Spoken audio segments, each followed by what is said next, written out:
Welcome to the BBC News Desk. We have breaking news of a serious incident between Russian and NATO forces near the coast of Latvia.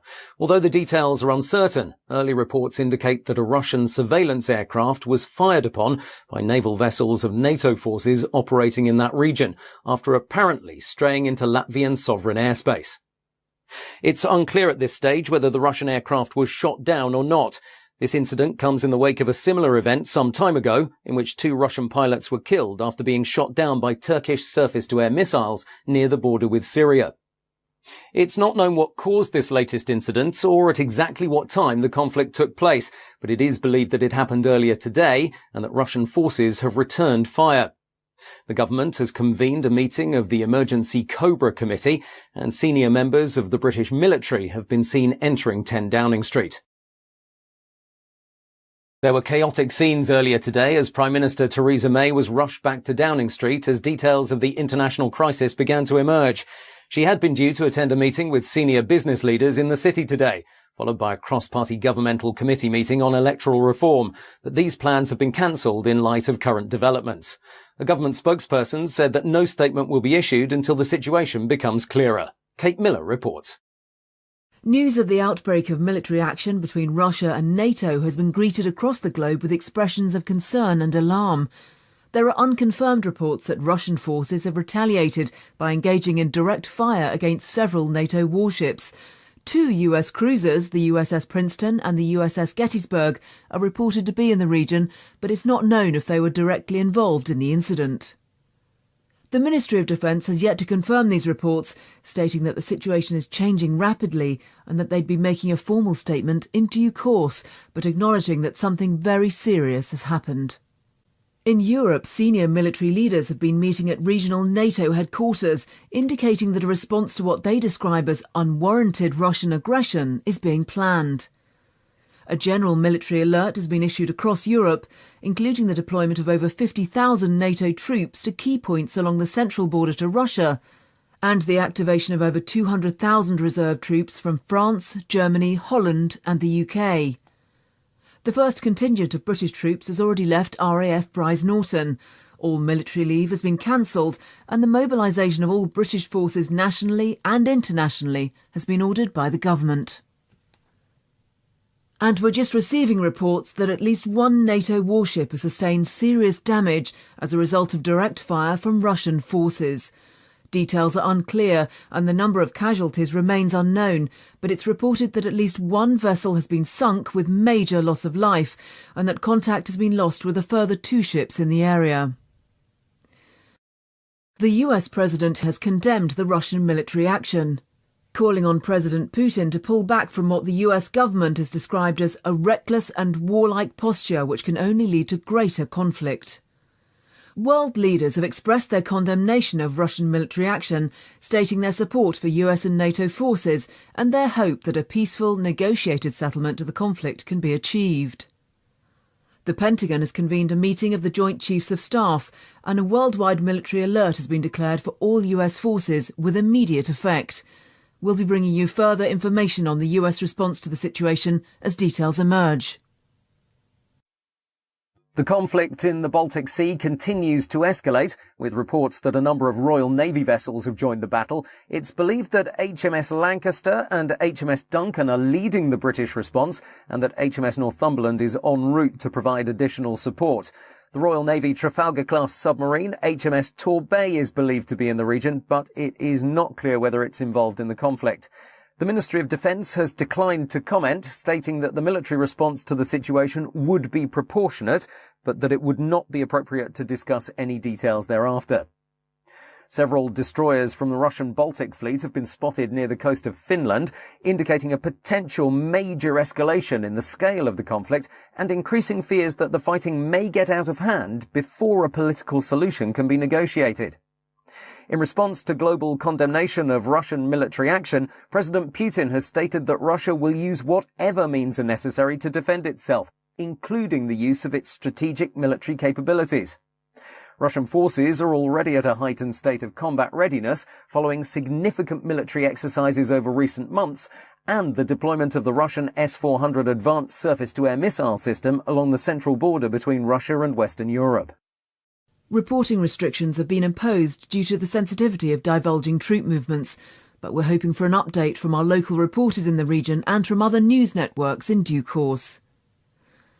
In the UK, the mobilisation of the armed forces is continuing, with a full recall of all reserve forces and heightened security at military bases and airfields.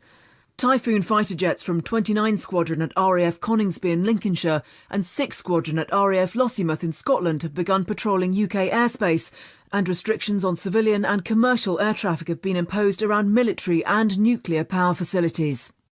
The Ministry of Defence has ordered the dispersal of key military forces and strategic bomber aircraft to various bases across the country, and the British submarine fleet has left the naval bases at Faslane in Scotland and from Plymouth on the south coast. Traffic restrictions have been reported on certain motorways and access points, causing tailbacks in many areas and bringing traffic to a virtual standstill on parts of the M25. Emergency services and hospitals in the UK have also been placed on high alert. A senior spokesperson for the NHS has stated that it's important the UK is prepared for any eventuality, but that this should not be a cause of undue concern. And just to recap on the main points so far, a serious incident has been reported between Russian and NATO military forces in the Baltic Sea, apparently resulting in direct fire from Russian warships against US and British naval forces, resulting in the loss of at least one naval vessel, and with casualties now exceeding over 200 troops killed and several hundred more either injured or unaccounted for.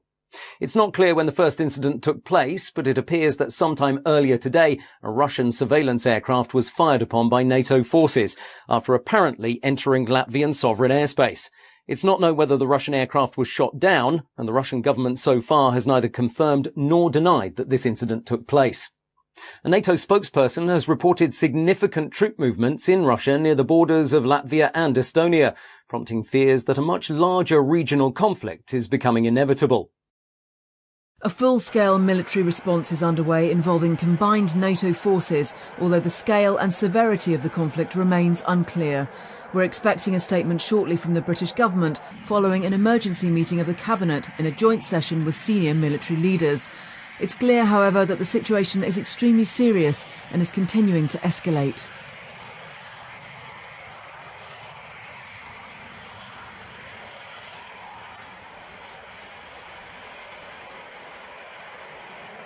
Downing Street has confirmed that all parliamentary sessions have been suspended for today and that heightened security measures have been put in place around major governmental and military facilities. Reporting restrictions have also been imposed on all major news networks, reflecting what the government described as a sensitive and volatile situation which represents a substantial and immediate threat to our national security. And with the latest report from the conflict, it's believed that a Russian-guided missile destroyer has been hit by a missile fired by the British naval fleet, apparently sustaining major damage with many casualties. Heavy fires on board have been reported as NATO forces continue to retaliate. Russian search and rescue vessels are on the scene, with additional support en route from their Baltic fleet, who are expected to arrive in the region shortly. And we do now have footage of the conflict from the region. This is the scene of Russian warships based directly off the coast of Finland.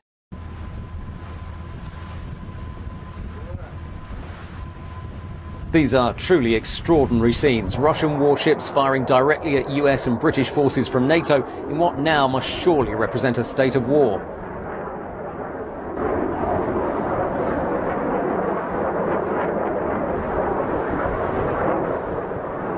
We expect to receive a statement from Downing Street shortly about the escalating crisis and how British and international forces plan to respond to the situation.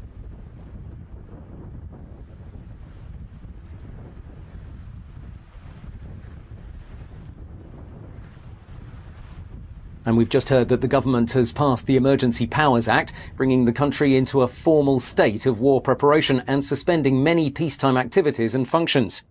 Central government in the UK has been suspended, and power has now been passed instead to a system of local officials dispersed across the country. Emergency response and civil defence authorities have been placed on the highest level of alert, and preparations are underway in case the UK itself comes under direct attack. And let's go live to NATO regional headquarters in Brussels, where defence and foreign ministers from various NATO member countries and their allies continue to arrive.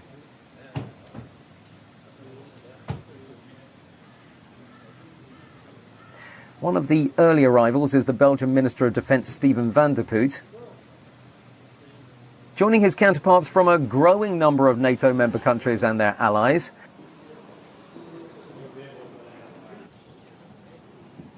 And we see the arrival of representatives of the Danish government.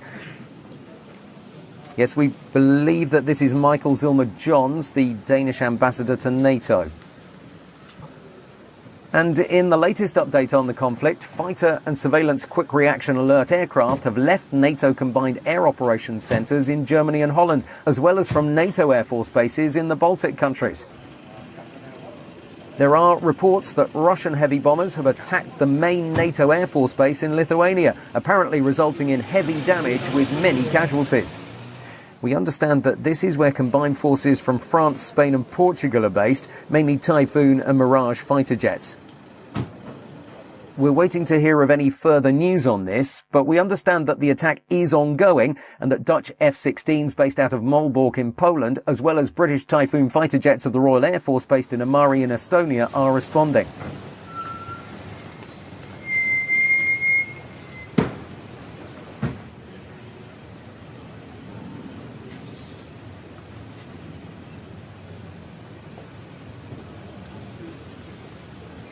And this is US Secretary of Defense Ashton Carter just arriving at NATO headquarters in Brussels, clearly accompanied by several high-ranking military commanders, surrounded, as you would expect, by US Secret Service, and again, not wanting to address waiting reporters. Clearly, something major is underway here in Europe as NATO plans its response. And we have another arrival. The security here is very heavy. There are armed officers surrounding the area.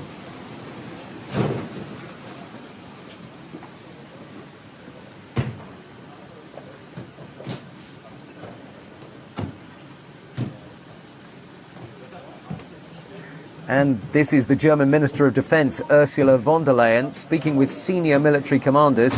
We get a real sense of the seriousness of the situation. And we'll come back to NATO headquarters in Brussels. We expect the British Secretary of Defence to arrive there shortly. But for the moment, let's go back to Kate Miller to see what the latest developments are. Kate. Thanks, John. And in a further dramatic development in the growing international crisis, Russian troops have crossed the border into Estonia and Latvia. International observers have reported a significant incursion involving an estimated 75,000 Russian troops and a number of tank divisions and missile regiments. Heavy fighting has been reported along the border areas, but Russian forces have broken through in several places and are moving quickly towards the capitals of both countries. An estimated 15,000 NATO troops are stationed in the Baltic states, making it unlikely that any significant defence of the territory can be achieved. Russian heavy armoured divisions have surrounded the strategically important cities of Narva and Voru in Estonia and Rozenka and Kraslane in Latvia in an attack led by elite Russian special forces. Russian troops and heavy armoured divisions based in Belarus and in the Russian enclave of Kaliningrad have also been massing along the border of Lithuania, with incursions of Russian fighter and surveillance aircraft already being reported in Lithuanian airspace. The national government in Vilnius has declared a state of emergency and has requested NATO support in defending its country against Russian aggression.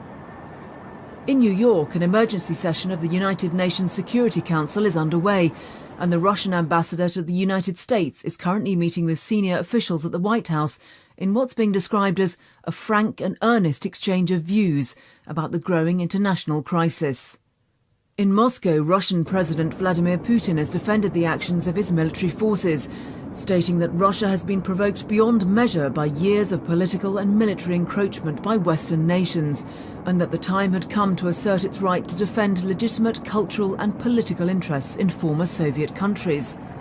It's not known whether the US president has had any direct contact with his Russian counterpart, or whether the so-called hotline between the White House and the Kremlin, in place since the Cuban Missile Crisis, has been used since the conflict started.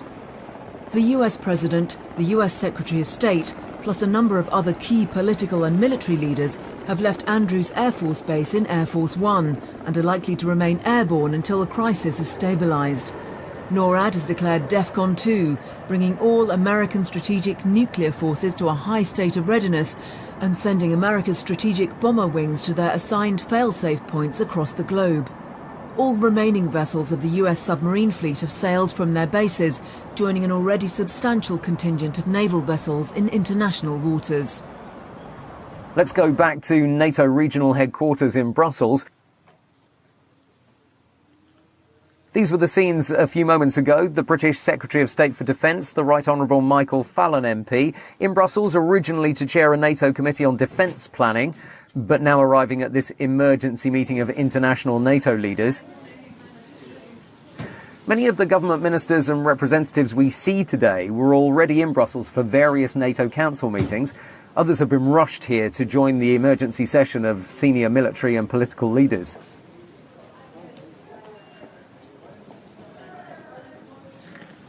And the Defence Secretary seems to be speaking with reporters. He's completely surrounded. But let's try to listen in to what's being said. Well, this is further reassurance for our allies on the eastern flank of NATO, for the Baltic states and for Poland. And that is part of our policy of more persistent presence on the eastern side of NATO to respond to any further Russian provocation and aggression. Large numbers of troops? A small number of troops to start with. Can I accept that NATO is on the back foot? NATO and Britain, of course, therefore, have all been outfoxed by Russians. Well, Russia is making a very dangerous situation. Russia is making a very serious situation much more dangerous. And we'll be meeting today to see what we can do to de-escalate this crisis, particularly in terms of air safety. We've seen something I didn't think would happen again in my lifetime. We've seen him trying to change international borders by force in Europe. France, the United States and ourselves have nuclear weapons. The rest of NATO enjoys the protection that gives. And by the way, a number of their air forces, of course, are committed and ready to be able to carry nuclear weapons. We're not aiming them at Russian cities. But the whole purpose of having nuclear weapons is that any of our adversaries should be left unsure as to the precise circumstances in which we would fire them. Michael Fallon, thank you very much for joining us. I know it's a busy day for you.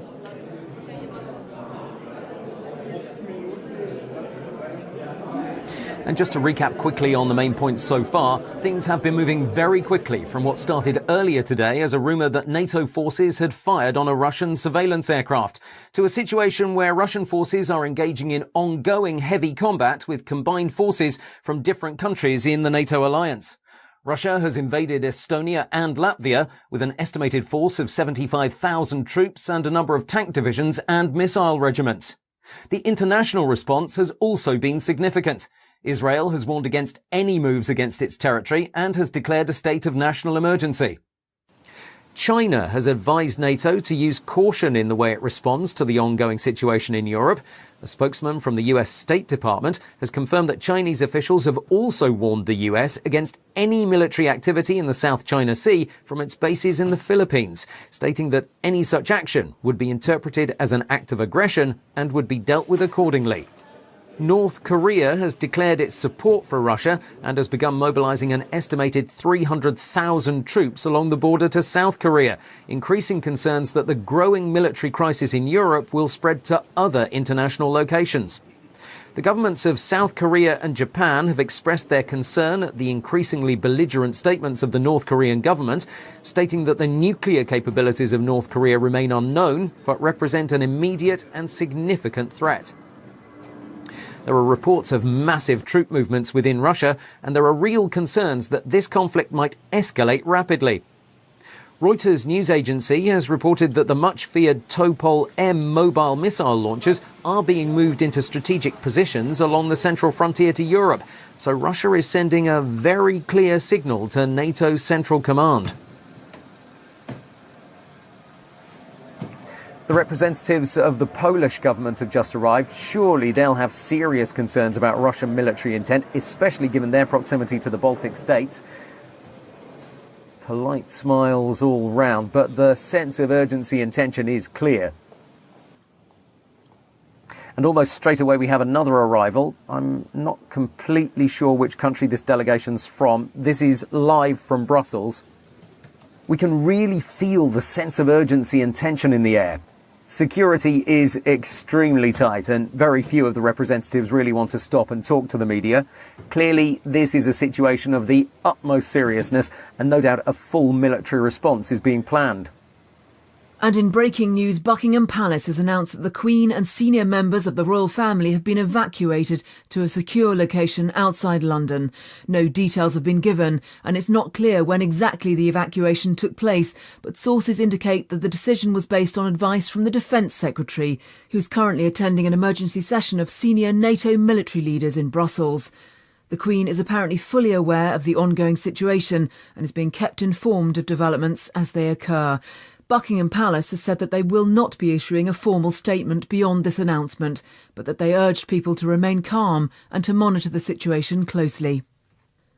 The Polish government has expressed their concern about the accumulation of Russian forces along its northeastern border with Belarus, fearing that they may push towards Germany and in doing so reclaim many regions within its country that used to be under Soviet control. Poland for many years has permitted NATO early warning and defence missile systems on its territory in a move seen as provocative by the Russian military, and these are likely to be targeted by Russia in any significant move of its army towards Western Europe. Large-scale evacuations have already been reported in Warsaw and Krakow, prompting fears that the movement of people away from major cities might interfere with the deployment of troops and military vehicles to key defence positions. All civilian and commercial air traffic in the region has been suspended, and emergency civil defence measures have been initiated by the Polish government. We can now go to our senior military correspondent, retired Army General and ex-head of British Armed Forces, Sir Norman Fairchild, who's been closely monitoring the situation. Thank you for joining us, Sir Norman. Firstly, can you give us your assessment of the situation and where you think things might go from here? Well, this is clearly a very serious situation, but one I have to say that might have been foreseen. It has been clear for some time that there's been a more fundamental tension between Russia and the West regarding the encroachment of NATO forces and defense systems upon the Russian border and historical territory, so this possibly has been coming for some time. The conflict in the Ukraine and in Syria has significantly increased the likelihood from the various forces would come into direct conflict at some stage, and this is certainly something that many people feared might happen. So is this possibly something that Russia has been planning for? Well, I think we need to bear in mind that Russian forces have been building their military strength for a number of years, investing heavily in advanced technology and having a level of war readiness that few countries could claim. We have seen several large-scale military exercises by Russian forces, which of course is a convenient way of disguising the deployment and positioning of its military assets, and they of course know that Western forces are already fully committed in various conflicts in the Middle East. I have to say that I'm not convinced that this particular episode, as serious as it is in itself, is the full picture. I believe that this is part of something much bigger, and is more likely in fact to be a diversion from Russia's true military intent, which remains to be seen. We've seen that the government has passed the Emergency Powers Act. Most people will be unfamiliar with what this means, so can you tell us what the significance of this is in military terms? The significance really is twofold. The first is the level of readiness it brings, preparing the country for a state of war and bringing all British armed forces to the highest possible levels of planning and preparation. This necessarily includes the British strategic nuclear deterrent. This, of course, has never happened before, so how quickly and effectively we can respond remains to be seen. But clearly, there is a real urgency now due to the severity of the crisis. The second and possibly more serious implication is that it tells us that our intelligence services have assessed the threat as being very dangerous, so they clearly know that something is up. And we'll be returning to that conversation in a few moments. We interrupt to bring you news that the Ministry of Defence has reported what it refers to as a number of large order detonations in the seas off the coasts of Estonia and Latvia. No details or confirmation of these reports attributed to local NATO observers have been received as yet, but it's understood that one of these attacks was targeted against key supply vessels carrying fuel and ammunition to NATO forces. We believe that there is footage of the attack from a military observation vessel, and we hope to have that shortly. In further breaking news, the government has taken control of British Airways, all cross-channel ferries and the Channel Tunnel. They say it's a temporary step to help move troops and equipment to Europe. Thousands are currently stranded at Heathrow and Gatwick, and the Royal Navy has also been deployed to guard the North Sea oil rigs. The MOD have described this as a prudent, precautionary measure. And in a controversial move, the Turkish government has refused to allow NATO forces to use their sovereign airspace, warning that any such incursion would be seen as a hostile act. Reports indicate that Turkey has refused all air traffic clearance for NATO aircraft at Incirlik Air Base, and that Turkish military forces have refused to allow access into or out of the airbase. Turkey has recently strengthened its political and military ties with Russia, but its refusal to support NATO is likely to raise concerns that this action will compromise NATO military strategy and will allow Russia to more easily advance into former Soviet countries in southern Europe. A number of American B-52 long-range bomber aircraft have been seen leaving RAF Fairford, a primary forward staging base for United States Air Force strategic assets in the UK. It's not clear whether they're equipped with nuclear weapons, but a senior US military spokesperson has stated that a non-conventional military response may be required and that they needed to be prepared for any eventuality. American AWACS surveillance, along with several airborne refuelling aircraft, have also left Aviano Air Force Base in Italy to support military operations in the region. The Prime Minister, Theresa May, and senior members of Cabinet are directing emergency operations from an undisclosed location outside of London, along with the head of British Armed Forces and other senior military leaders. In the UK, military and civilian authorities are continuing their preparations to respond to the growing crisis. All non-essential and elective surgeries have been cancelled by the NHS, and hospitals are being cleared of non-critical patients to make way for potential casualties in the event of a wider conflict. The Ministry of Defence has refused to comment on rumours that Russian forces have used tactical nuclear weapons against British and US naval forces in the Baltic Sea. The United States has continued to respond to the growing international crisis. The meeting of the US President and the Joint Chiefs of Staff is still in session, but we understand that a full mobilization of US military forces is underway internationally and that all military leave has been cancelled. B-2 stealth bombers have been seen leaving Whiteman Air Force Base in Missouri some time ago, and all military bases in Europe and the Middle East have been placed on high alert. Sources at the Pentagon are suggesting that a major strategic confrontation with Russia might be a real possibility. NATO has been moving their forces closer and closer to Russia over the past few years. And activating the Aegis missile system in both Poland and Romania very recently has caused serious consternation in Russia because of what they see as a first strike capability right on their doorstep. So they see NATO as the aggressor here. The number of NATO warships and armed forces currently positioned in the Baltic region suggest that NATO possibly knew that something might happen. These events come after a rather grand and elaborate ceremony in Moscow yesterday, in which President Putin made something of a rhetorical speech about the right of Russia to reclaim its interests in former Soviet Union countries and to protect itself from the growing political and military influence of NATO. Nobody really paid much attention to this ceremony at the time, but it's certainly beginning to take on a new significance in light of current events. Russian state television has been broadcasting extraordinary scenes of President Putin personally directing military operations from a command center. This looks highly organized and certainly suggests that the conflict was not just a spontaneous act. Clearly a lot of planning has gone into this. Let's listen in for a few moments. This is not live, but was broadcast within the last 30 minutes. Report in more detail on the operation. Mr. Commander-in-Chief, in accordance with your orders,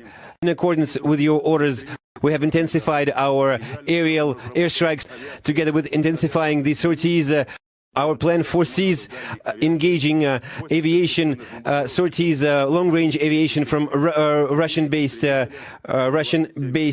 airfields, including 25 strategic bombers and other aircraft. Mr. Commander-in-Chief, in accordance with your decision, as of today, the group of long-range bombers 222 delivered a group airstrikes on 6 targets from the Mozdok airfield. Following their landing, they prepared for a repeated sortie. The wings took flight again to deliver another group airstrike, and up to 1700 hours they delivered strikes on 6 enemy targets. As of now, the aircraft are returning to the airfield. The crews and the hardware are working normally. Mr. Commander-in-Chief, our personnel of our operations group is prepared to carry out the missions to protect the Russian Federation and its citizens. We've just received footage of one of the attacks against NATO warships, apparently taken from a stationary camera on board a NATO observation vessel, which was sailing close to a supply convoy carrying supplies of fuel, ammunition and military equipment. If we can roll the tape, you'll see a distant view of the supply convoy, partially masked by one of the fuel tankers in the foreground, a couple of kilometres or so away from the camera. What happens then is just incredible. It seems to be a huge detonation underwater.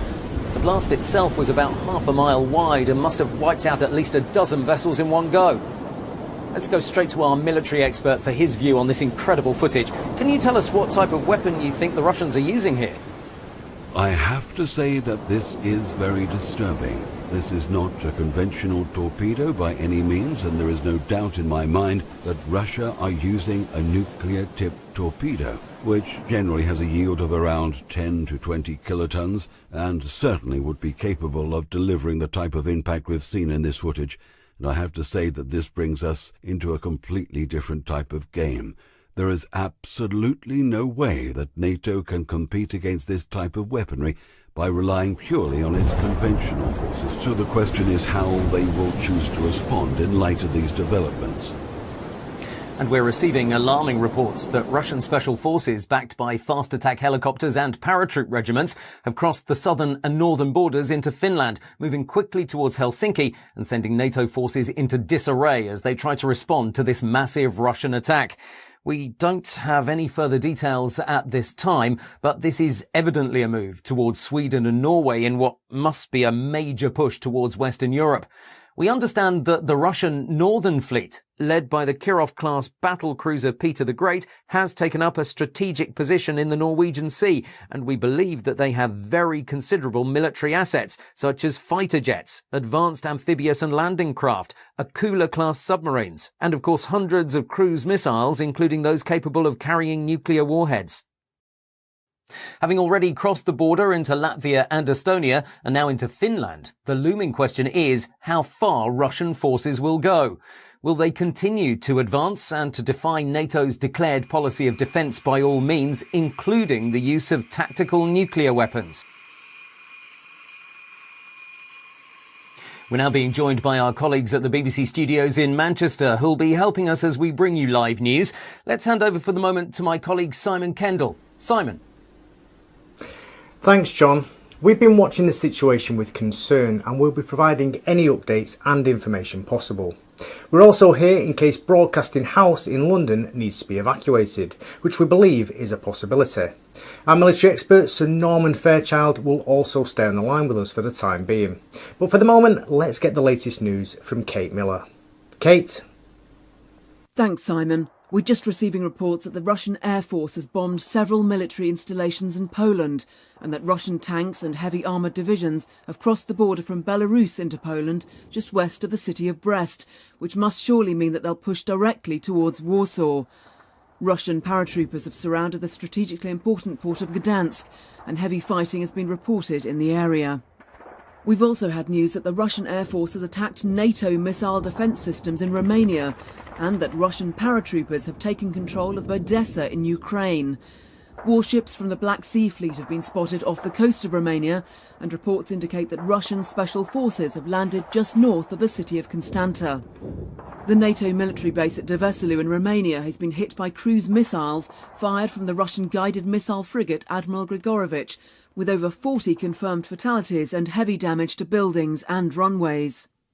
The government of neighbouring Moldova has declared a state of surrender and has pledged allegiance to the Russian state, providing a potentially important staging position and indicating Russian intent to push northwards and retake the western half of Ukraine.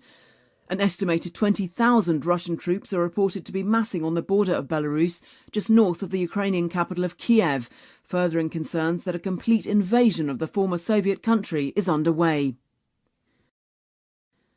The Russian government has warned against any NATO interference in its military activities in Ukraine and the Baltic region, stating that any hostile action by NATO forces would require a full retaliatory response against Western Europe and the United States. A statement from NATO Central Command is expected shortly, and we'll bring you that as soon as it comes in. So Norman, what's your assessment of the situation given this latest news? Clearly this is a very worrying development, and there can be no doubt now that this is part of an orchestrated and premeditated strike by Russia against the West. NATO will have to respond, but we've clearly been caught napping. The West is totally unprepared for this type of scenario, so I think we're in serious trouble here. NATO Central Command has confirmed that Russia has invaded Romania, adding that giant Antonov and Ilyushin military cargo aircraft of the Russian Air Force have dropped elite Russian special forces and heavy combat equipment and vehicles within 20 kilometres of the eastern border of Hungary and south of the Romanian border to Ukraine. There's been no official statement from the Romanian government, but it's understood that no retaliatory action is likely to be initiated by Romanian armed forces. The government of Ukraine has repeated their expression of concern and has requested direct military action by NATO against massing Russian forces. The Russian government has repeated its assertion that its action is in response to years of increasing encroachment and political interference by NATO and its allies, warning that they'll respond massively should NATO create any further escalation in the conflict. NATO has reported heavy fighting near the Latvian capital of Riga and has confirmed that Russian forces have seized control of Tallinn in Estonia. Russian forces are moving rapidly west towards Helsinki in Finland and are continuing to engage in heavy naval battles in the Gulf of Finland. In Poland, heavy fighting has been reported as Russian forces move towards Warsaw, both from the north and east. The strategically important port of Gdansk has been captured, increasing the Russian stronghold in the Baltic Sea and providing an important staging point for further military action towards Western Europe. Thanks, Kate. We now have on the line Keith Fuller, an expert in civil defence and chief advisor to the government on emergency measures and contingent planning. Keith, we appreciate you joining us. You, more than most people, will appreciate the seriousness of the situation, and we know that there's growing concern that this conflict might escalate into a more strategic nuclear confrontation. The standard advice to the public is to gather food and water and to create a shelter in their home to protect them against blast and fallout. What's your assessment of the effectiveness of such measures? I can tell you that I've worked in civil defence for some 25 years, and the literature that was being churned out in the 50s is practically the same as we now have this idea of upturning a table and putting it against a wall and surrounding it with cushions and painting the windows white and bringing in enough food to last for a fortnight into the room so that you can live in this room for a fortnight. I mean, good heavens, if this building is in the target area and it's shattered, broken in some way, then the fallout dust, which comes down immediately after the explosion in high levels, very heavy dust, the initial stuff that comes down, this will be very, very highly radioactive. It will not be stopped by cushions, it will not be stopped by wood, and the people that are sheltering in that makeshift shelter will certainly be dead within a few days to a few weeks from radiation sickness. But with respect, I know that you've been critical of government policy on civil defence, but this is the general advice from government sources. Surely it has some merit in protecting people if there's a major attack. Isn't this the whole basis of the principle of protect and survive? I would call it neglect and die in its present form, because I don't think anyone could survive in the cities in makeshift shelters. It's absolutely preposterous to expect anyone to survive under those conditions. Thank you, Keith. We're being joined live via Skype by our Eastern European correspondent Andreas Siebler, who's based in Warsaw. Andreas, can you update us on the situation in Poland? We have an alarming situation here in Warsaw. People are very concerned and many are leaving the city. A short while ago we had a strange incident. The sky lit up a number of times. I could see it through our windows. The light just changed and it was very unusual. We have a few fixed cameras overlooking the city on the top of our studio building, and we can see that something did happen a few moments ago. Nobody knows what is really happening. Andreas, we understand that the Polish government has declared a state of emergency, but have you witnessed any direct fighting or heard from anyone closer to the front line? We are hearing sirens over Warsaw. We think that something is about to happen. We have been told to get shelter as quickly as possible. Maybe they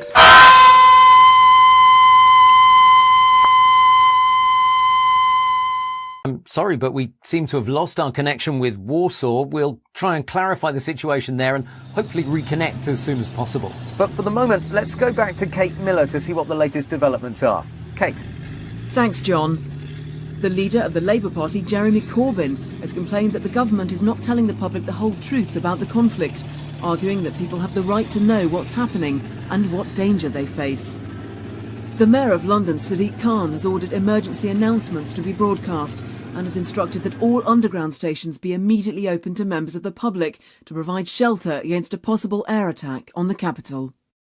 And I'm sorry to interrupt. We've just had breaking news of a significant explosion at RAF Fylingdales in Yorkshire, the home of Britain's ballistic missile early warning system, in what appears to be the first direct attack against UK forces on British soil. We've also had reports of similar attacks on Thule Air Force Base in Greenland and on Clear Air Force Station in Alaska from what appears to be submarine-launched ballistic missiles. Sir Norman, this is clearly a strategic move by Russian military commanders. Yes, all of these military bases are part of a network of early warning radar systems designed to detect a nuclear launch against the West and to help to target incoming nuclear warheads. NATO has quite a substantial anti-ballistic missile system, but it relies on accurate targeting. So without these advanced radar capabilities, we'll be more or less shooting blind. It's pretty clear that we're going to get into a real shooting match very soon. Thank you, Sir Norman. Obviously, we'll be monitoring the situation carefully as the mobilisation of British forces continues to accelerate. We have live footage from RAF Northolt near London. These appear to be Typhoon fighter jets taking off in rapid sequence. We have unconfirmed reports that RAF fighters have been sent to intercept Russian long-range bomber and surveillance aircraft. We stress that this is not confirmed, but we will bring you as much information as possible as we receive it. For X-ray Lima 41 and 42 for potential renegade all Spectre 05, 1326 and 1327. Scramble, scramble, scramble, acknowledged.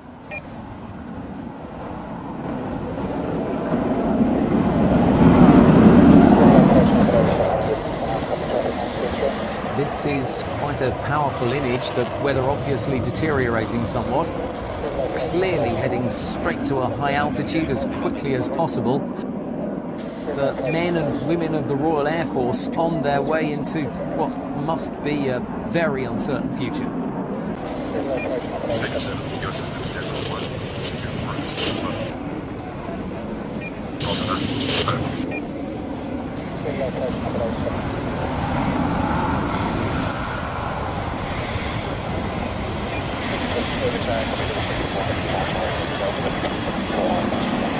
And we have similar scenes from NATO military bases and command facilities across Europe. Clearly, the military situation is of grave concern, but we're limited in what we can report. We've just heard that we can expect a live statement from NATO's Central Command in the next few minutes. Obviously, we'll bring you that as it happens.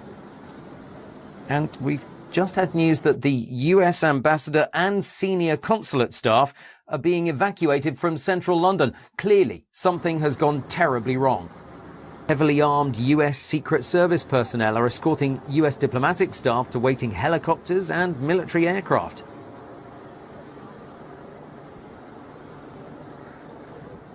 We've just heard that the Pentagon and all major centres of government are being evacuated. I'm not sure if that's Green Park or St James's Park in London, or possibly Hyde Park. These scenes are just unbelievable. The sense of urgency is very clear. They're getting out as quickly as possible now.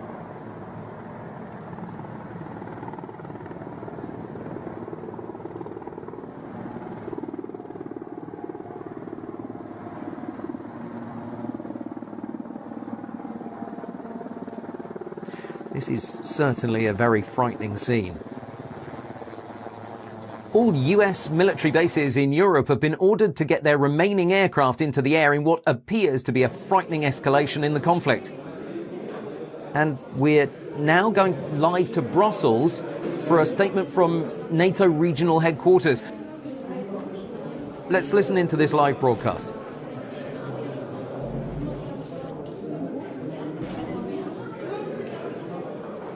The Secretary General will start and then we'll be able to take a few questions. Secretary General. The security environment in which we meet today is dark. This nuclear saber rattling of Russia is unjustified, it's destabilizing, and it's dangerous. And this is something which we are addressing, and it's also one of the reasons why we now are increasing the readiness and the preparedness of our forces, and we are responding by making sure that NATO also in the future is an alliance which provides deterrence and protection for all allies against any threat.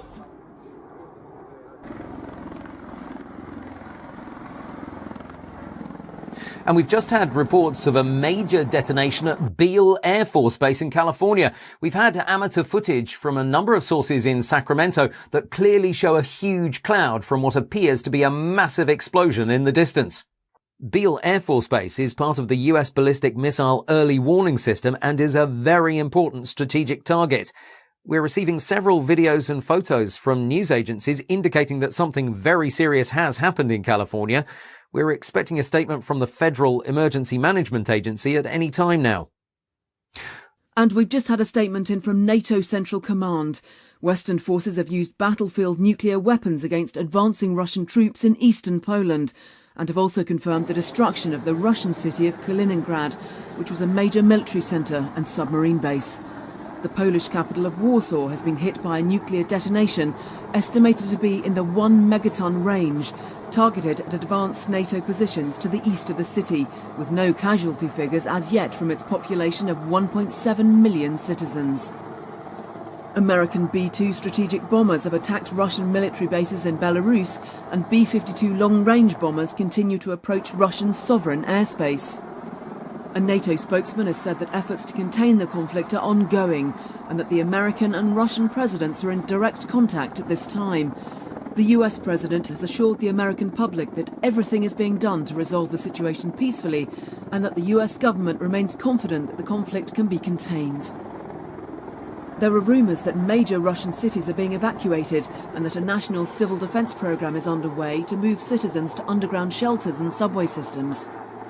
In Britain, the Ministry of Defence has said that it continues to monitor the situation very closely, and that all efforts are being made to ensure the safety and security of the United Kingdom. The Prime Minister, Theresa May, is said to be gravely concerned about the escalating crisis, but has asked the public to remain calm and to be confident that everything's being done to resolve the situation peacefully.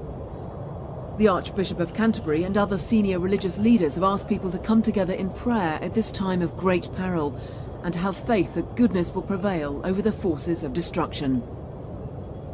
And we've just had more breaking news that thermonuclear bombs of undetermined strength have exploded at NATO regional military headquarters in Brussels and at a major US military and radar base in Wiesbaden in Germany, resulting in the reported destruction of the city of Mainz and the outskirts of Frankfurt.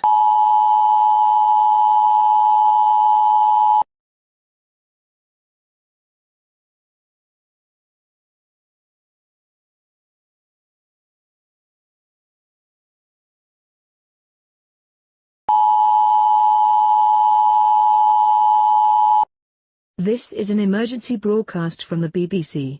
Confirmation of a nuclear attack against this country has been received. Please stand by for further information.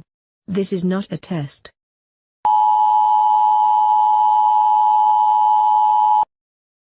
This is an emergency broadcast from the BBC.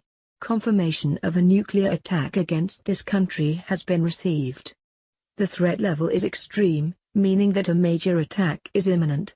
All airports and motorways have been closed for military use. Non-essential telephone lines have been disconnected. Civilians are advised to stay indoors. Please stand by for further information.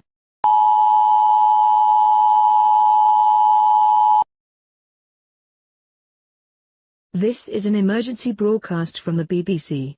The following locations have been confirmed by radar tracking as primary targets: London, Manchester, Birmingham, Liverpool, Glasgow, Crewe, Portsmouth, Cardiff, Newcastle, Leeds, Oxford, Sheffield, Plymouth, Edinburgh, Hull, Aberdeen, Derby, Coventry, Folkestone, Swansea, Leicester, Ipswich, Dover, Sellafield, Perth, Faslane, Cambridge, and Newport. All major airports, power stations and military bases across the country have also been identified as primary targets. Civilians are advised to seek immediate shelter in the most secure location in your home. Create an inner refuge if possible by stacking furniture, mattresses or any heavy objects to protect you from the effects of blast and fallout. Stay away from windows and external doors. Turn off all gas appliances, and extinguish any open fires or flames. Gather as much drinking water and food as possible, and store them in your inner refuge. Please stand by for further information.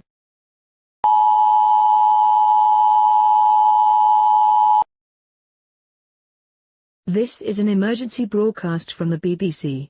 Confirmation of a nuclear attack against this country has been received.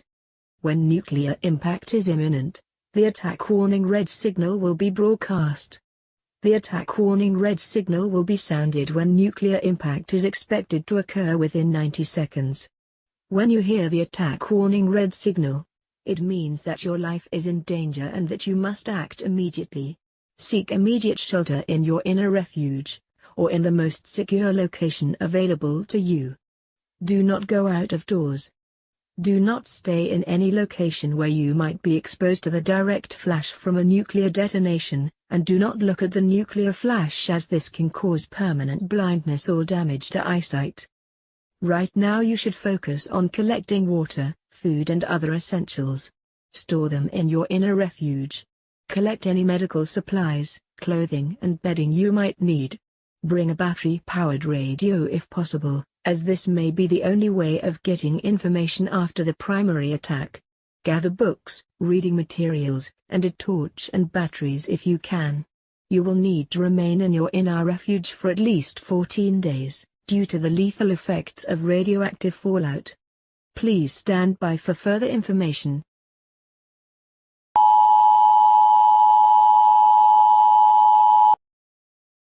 This is an emergency broadcast from the BBC.